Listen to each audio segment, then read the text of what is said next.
안녕하세요. SP의 고병기 편집장입니다. 위클리 글로벌 마켓 업데이트 소식 전해드리도록 하겠습니다. 오늘 전해드릴 소식은 일본에 베팅하는 큰 손들 이야기 좀 전해드리도록 하겠습니다.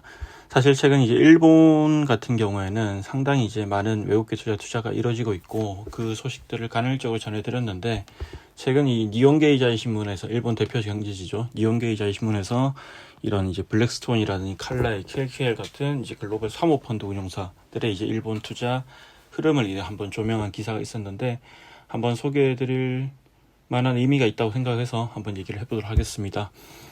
일단 주 내용이 이제 블랙스톤 관련인데 이 블랙스톤의 존 그레이죠. 되게 유명한 펀드 매니저 사장인데 블랙스톤 사장이 니혼게이자이 신문과 인터뷰를 했고 인터뷰에서 향후 3년 동안 1조 5천억엔 약 96억 달러를 투자하겠다고 밝혔습니다.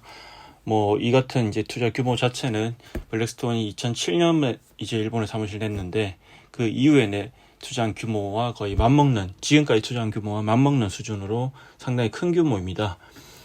네, 그리고 이제 이 같은 이제 대규모 투자를 계획하고 있는 배경에 대해서도 간단하게 언급을 했는데요. 이제 일본의 우호적인 통화 정책이라든지 기업들이 자기 자본 이익률을 우선시하고 또 비핵심 부분은 매각을 검토하도록 장려하는 이런 정부의 우호적인 정책 등이 이제 일본 시장, 일본 이런 나라의 역동성을 부활시켰고 그렇게 투자를 많이 확대한다 이렇게 이제 밝히고 있습니다.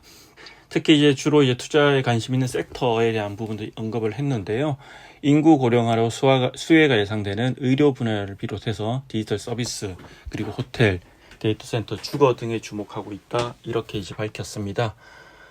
네, 상당히 이제 한국 투자자들 많이 주목하고 있는 그런 분야고요.